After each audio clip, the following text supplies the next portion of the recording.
Venezuelan oil. We would have taken it up. We have the greatest oil companies in the world. Jackalo Salemi.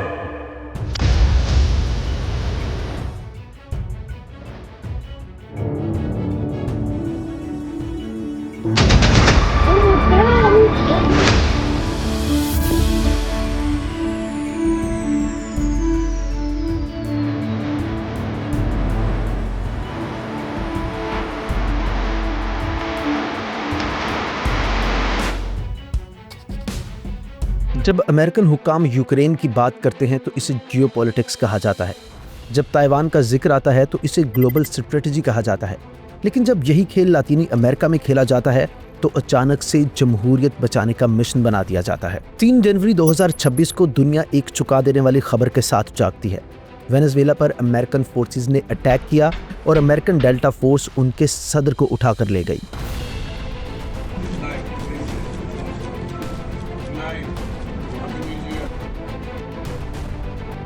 कुछ लोगों ने इसे गिरफ्तारी कहा, कुछ ने अगवा और बहुत से लोग खामोशी से समझ गए कि असल में ये था क्या।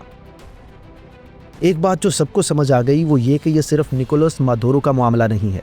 ये तेल, ताकत और एक ऐसे आलमी निज़ाम की बका की बात है जो नाफरमानी बर्दाश्त नहीं करता। और साथ ही ये भी वाज़ेह हो गया कि आज 21वीं सदी में हमारी ये दुनिया किसी रूल बेस्ड सिस्टम पर नहीं चल रही, बल्कि आज की दुनिया का एक ही रूल है कि जिसकी लाठी भैंस भी उसी की। जैसे अब मादुरो भी अमेरिका का और वेनेजुएला का सारा तेल भी अमेरिका बहादुर का। लेकिन वेनेजुएला में असल में हुआ क्या, इसे समझने के लिए हमें मेन स्ट्रीम मीडिया की सुर्खियों से जरा आगे देखना होगा और कदरे ज्यादा तल्ख हकीकत से इसका आगाज करना होगा। सबसे पहले तो वेनेजुएला कोई गरीब या गैर तरक्की याफ्ता मुल्क नहीं है, बल्कि दुनिया के सबसे पुराने दरियाफ्त शुदा और सबसे बड़े ऑयल रिजर्व का मालिक है। वेनेजुएला की जमीन के नीचे रूस, ईरान और सऊदी अरब से भी ज्यादा तेल मौजूद है और 1940 से लेकर 1970 की दिहाई तक वेनेजुएला के 98% तेल को अमेरिकन कंपनीज कंट्रोल करती थी। दिहाइयों तक यही तेल अमेरिकी गाड़ियों, अमेरिकी सनतों और अमेरिका की खुशहाली को चलाता रहा है। Venezuelan oil. We have the greatest oil companies in the world. We would have taken it up. 20वीं सदी में वेनेजुएला लैटिन अमेरिका के अमीर तरीन ममालिक में शामिल था। उसके शहर जदीद थे, उसकी करेंसी मजबूत थी और उसका तेल बराह रास्त मगरबी मईशत को चलाया करता था। आज कहा जा रहा है कि मादुरो ने वेनेजुएला की इकोनॉमी को तबाह कर दिया, हालांकि ये भी मुकम्मल सच नहीं है। असल सवाल तो ये है कि इतना अमीर मुल्क आखिर इस हाल को पहुंचा कैसे। तो इसका जवाब भी सिर्फ बद इंतजामी नहीं है, बल्कि आइसोलेशन दुरुस्त जवाब है। जब 1971 में वेनेजुएला की उस वक्त की जमहूरी हुकूमत ने अपने तेल पर अपने ही कंट्रोल का फैसला किया, जब उसने मगरबी शराइत पर अपने वसाइल बेचने से इनकार कर दिया, तो तब शुरू हुआ so called western liberal value का वहशियाना नाच। पाबंदियां, माली घुटन, मुआशी मुहासरा, वेस्टर्न बैंकों ने अदायगियां रोक दी, ऑयल टैंकर्स ब्लॉक कर दिए गए, गैर मुल्की कंपनियों पर प्रेशर बनाया गया कि अगर वेनेजुएला से कारोबार किया तो उसकी सजा भुगतना पड़ेगी। यूं एक सोची समझी मफलूजी वेनेजुएला पर तारी कर दी गई। वेनेजुएला के पास तेल खत्म नहीं हुआ था, उसे सिर्फ आजादाना तौर पर बेचने की इजाजत खत्म कर दी गई थी। और जब किसी मुल्क की मईशत की लाइफ लाइन ही काट दी जाए तो गुर्बत आती है, महंगाई आती है और बदअमनी फैलती है। अब यहाँ दूसरा अहम सवाल ये उठता है कि जब इतने सालों तक पाबंदियों से काम चलाया जाता रहा था तो आखिरकार अब अमेरिकन को वेनेजुएला के सदर को उठाने की मजबूरी क्यों पेश आई। तो इसका जवाब मिलता है 1922 की अमेरिकन पॉलिसी में, जब अमेरिका ने एक नजरिया पेश किया जिसे मनरो डॉक्ट्राइन कहा जाता है। दुनिया और खुसूसी तौर पर यूरोप के लिए एक सादा पैगाम कि लैटिन अमेरिका हमारा दायरा इख्तियार है और यहाँ किसी दूसरी पावर को मुदाखलत की इजाजत नहीं है। उस वक्त इसे नेशनल सिक्योरिटी के नाम पर पेश किया गया, लेकिन वक्त के साथ साथ ये पॉलिसी और ज्यादा वसी होती गई। कोई भी गैर मुल्की ताकत जो लातीनी अमेरिका में दाखिल हो, कोई भी हुकूमत जो अमेरिकन असर व रसूख को रद्द करे, कोई भी लीडर जो ताबे होने की बजाय खुद मुख्तारी चुने, उसे खतरा समझा गया और ये नजरिया आज तक यूं ही चलता आ रहा है। लिहाजा जब वेनेजुएला वाशिंगटन से दूर होने लगा, जब उसने अपना मुकर्रर करदा किरदार छोड़ दिया और मादुरो इस बगावत में और ज्यादा शिद्दत ले आया, तो ये नजरिया खामोशी से दोबारा हरकत में आया। क्योंकि अमेरिका के लिए वेनेजुएला कभी भी सिर्फ एक मुल्क नहीं था, ये एक इशारा था। ये इशारा के वसाइल से मालामाल एक मुल्क अमेरिका के अपने बैकयार्ड में अपने असूल खुद लिखने की कोशिश कर रहा है। और तारीख हमें एक मुस्तकिल सबक देती है कि सल्तनतें बहुत सी चीजें माफ कर देती हैं, लेकिन नाफरमानी नहीं। और यही वजह है कि वेनेजुएला का बहरान सिर्फ मुआशी कभी भी नहीं था, ना ही कभी ये सिर्फ सियासी था। ये शुरू दिन से ही एक जियोपॉलिटिकल बहरान था। असल में ये बहरान निकोलस मादुरो से पहले ह्यूगो चावेज के दौरे हुकूमत में ही शुरू हो गया था। और मादुरो भी किसी इनकिलाबी हीरो के तौर पर इक़्तिदार में नहीं आया था, बल्कि ह्यूगो चावेज ने उसे अपना जानशीन मुकर्रर किया था। मादुरो, जो एक लेबर यूनियन लीडर का बेटा और खुद भी बस ड्राइवर था, आहिस्ता आहिस्ता चावेज के काफी करीब होता गया, जिसे फिर पार्लियामेंट का प्रेसिडेंट और बाद में फॉरेन मिनिस्टर बना दिया गया। उस वक्त तक मादुरो को किसी हद तक फ्लेक्सिबल लीडर के तौर पर देखा जाता था। इसीलिए ह्यूगो चावेज के बाद वॉशिंगटन को लगा कि निजाम नर्म पड़ जाएगा, दबाव काम कर जाएगा कि वेनेजुएला खामोशी से दोबारा पुराने निजाम में वापस आ जाएगा। लेकिन ऐसा नहीं हुआ, बल्कि उसने इसे विरासत में ले लिया और ज्यादा मजबूत कर दिया। तेल रियासत के कंट्रोल में रहा, गैर मुल्की कॉरपोरेशंस दूर रखी गईं और मादुरो ने जो सबसे खतरनाक दांव खेला वो चीन को सरमायाकारी की दावत देना था। साथ ही उसने रूस के साथ भी फौजी तावन बढ़ाना शुरू कर दिया। इसके अलावा उसने ईरानी तवानाई और लॉजिस्टिक मदद के लिए भी मैकेनिज्म बना दिया। यानी अमेरिका के 3 बड़े हरीफ चीन, रूस और ईरान, और ये तीनों ही अमेरिकन बैकयार्ड में मौजूद थे और अपना इन्फ्लुएंस बढ़ाते जा रहे थे, और वॉशिंगटन के लिए ये हद पार करने के मुतरादिफ था। लेकिन चाइनीज को ये स्पेस भी खुद अमेरिकन ने दी थी। जब वेस्टर्न बैंक्स ने वेनेजुएला पर अपने दरवाजे बंद कर दिए तो बीजिंग ने अपनी चेक बुक्स खोल दी। ऑयल के बदले लोन्स, लॉन्ग टर्म सप्लाई के बदले इंफ्रास्ट्रक्चर, कैश, वो भी बगैर किसी पॉलिटिकल लेक्चर के। चाइना के लिए भी वेनेजुएला कोई इंसानी हमदर्दी का केस नहीं था, बल्कि ये एक स्ट्रेटेजिक इन्वेस्टमेंट थी चाइना की अमेरिका के बैकयार्ड में। एक ऐसा मुल्क जो एनर्जी रिजर्व्स पर बैठा था, यूनाइटेड स्टेट्स के बिल्कुल करीब, और सबसे बढ़कर ये मुल्क डॉलर सिस्टम को बाईपास करने के लिए भी तैयार था। ये एक अकेला फैक्टर ही वॉशिंगटन में अलार्म बजाने के लिए काफी था, क्योंकि चाइना सिर्फ ऑयल नहीं खरीद रहा था, वो इन्फ्लुएंस बढ़ा रहा था। Chinese company Venezuelan energy field में दाखिल हुई। चाइनीज टेक्नोलॉजी ने इंफ्रास्ट्रक्चर को चलाए रखा। चाइनीज क्रेडिट ने वेस्टर्न सैंक्शंस के खिलाफ स्टेट को जिंदा रखा। ये खुद मादुरो से भी ज्यादा खतरनाक चीज थी।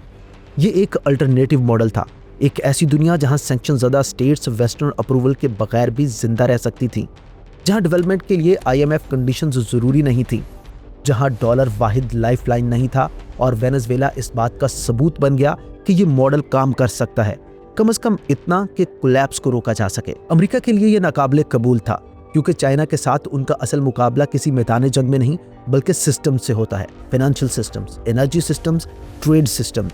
और अगर चाइना लातीनी अमेरिका में अपनी जड़ें मजबूत कर लेता, अमेरिका के अपने ही हेमिस्फीयर में, तो ग्लोबल पावर के रूल्स बदलना शुरू हो जाते।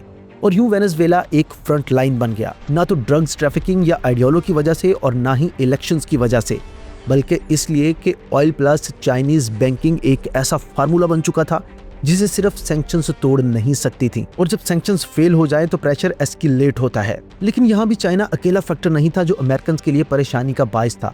एक और एक्टर जिसकी वेस्टर्न इंटरवेंशन की लंबी हिस्ट्री है, वो भी अपना मूव तैयार कर रहा था, और वो था रशिया। रशिया ने वेनेजुएला को एक ऑयल डील के तौर पर नहीं देखा, उसने इसे एक मैसेज के तौर पर देखा। वॉशिंगटन के लिए एक मैसेज कि अनकंटेस्टेड डोमिनेंस का दौर अब खत्म होने को करीब है। मॉस्को के लिए वेनेजुएला जोग्राफियाई तौर पर नहीं बल्कि स्ट्रेटेजिक तौर पर जाना पहचाना था। एक सैंक्शन ज़दा गवर्नमेंट, एक लीडर जो मुसलसल प्रेशर में हो, एक स्टेट जिसे रिजीम चेंज का टारगेट बनाया गया हो। रशिया ये फिल्म पहले भी देख चुका था, इसलिए उसने एहतियात के साथ अपना मूव खेला। Military advisers, defence corporation, intelligence sharing, Russian bombers और नेवल वेसल्स के सिंबॉलिक विजिट्स। ये मैसेज खामोश लेकिन बिल्कुल वाज़ेह था कि वेनेजुएला अकेला नहीं है। वेनेजुएला को सपोर्ट करना मॉस्को के लिए यूरोप में गोली चलाए बगैर वापस जवाब देने का एक तरीका बन गया। जियोपॉलिटिकल चेस बोर्ड पर एक मूव। ये वो लम्हा था जब वेनेजुएला मुकम्मल तौर पर ट्रांसफॉर्म हो गया। ये अब सिर्फ एक सैंक्शन ज़दा ऑयल स्टेट नहीं रहा था, ये एक प्रेशर पॉइंट बन चुका था। वॉशिंगटन के लिए नाकाबिले बर्दाश्त था। चाइना पैसे दे रहा था, रशिया प्रोटेक्शन दे रहा था, ईरान लॉजिस्टिक्स फराहम कर रहा था। वेनेजुएला अब आइसोलेटेड नहीं रहा था, ये एक राइवल पावर नेटवर्क में एंकर हो चुका था। और इसका मतलब यह था कि क्वाइट प्रेशर की विंडो अब बंद होने वाली है। सालों तक वेनेजुएला एक टेस्ट केस रहा, ये जांचने के लिए कि क्या सैंक्शंस अकेले गवर्नमेंट तोड़ सकती हैं, ये जांचने के लिए कि क्या आइसोलेशन सबमिशन पर मजबूर कर सकती है, ये जांचने के लिए कि क्या तकलीफ सरेंडर में बदल सकती है।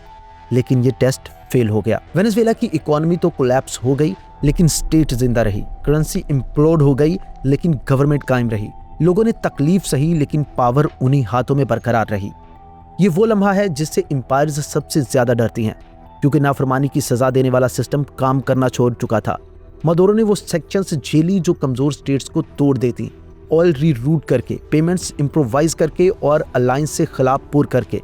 वेनेजुएला ने अपडेट किया और इस अपडेशन ने अमेरिकन वर्ल्ड ऑर्डर को एक खतरनाक सिग्नल भेजा कि यूएस प्रेशर एब्सोल्यूट नहीं है, कि रेजिस्टेंस मुमकिन है, कि डिफाइंस की कीमत भारी जरूर है लेकिन सर्वाइवल मुमकिन है। और इस पॉइंट पर मसला सिर्फ वेनेजुएला नहीं रहा था, मसला क्रेडिबिलिटी बन चुका था। अगर मादुरो पावर में रहता तो हर सैंक्शन ज़्यादा स्टेट यही सबक सीखती। इसलिए स्ट्रेटजी बदली गई, क्वाइट डिप्लोमेसी डिसीसिव एक्शन में बदल गई, लीगल आर्गुमेंट्स फ्लेक्सिबल हो गए और इंटरनेशनल नॉर्म्स ऑप्शनल बन गई। क्योंकि जब रूल बेस्ड ऑर्डर रिजल्ट्स देना छोड़ दे तो उसे इन्फोर्स करने वाले अक्सर खुद ही रूल्स छोड़ देते हैं। और जो कुछ हुआ इसे इंटरवेंशन नहीं कहा गया, बल्कि इसे इन्फोर्समेंट कहा गया और वायलेंस को नेसेसिटी कहा गया। और इसी तरह एक्स्ट्रा ऑर्डिनरी एक्शंस को हमेशा से जस्टिफाई किया जाता रहा है। तो यहाँ हमें यह समझना जरूरी है कि वेनेजुएला का क्राइसिस कोई एनॉमली नहीं है, बल्कि ये एक प्रीव्यू है, एक झलक के जब ग्लोबल सिस्टम की अथॉरिटी को चैलेंज किया जाए तो वो कैसे रिएक्ट करता है। ये कभी भी सिर्फ एक मुल्क या एक लीडर के बारे में नहीं था, और ना ही ये सिर्फ ऑयल के बारे में था। ये इसके बारे में था कि इस दुनिया के रूल्स कौन बनाता है, और जब कोई उन्हें मानने से इनकार करे तो उसके साथ क्या होता है। दहाइयों तक पावर एक ही सिमत में बहती रही। इकोनॉमिक प्रेशर ने इन्वेजन्स को रिप्लेस किया, सैंक्शंस ने ऑक्यूपेशन को, नैरेटिव्स ने वॉर डिक्लेरेशन को। लेकिन वेनेजुएला ने इस सिस्टम में एक दरार दिखा दी।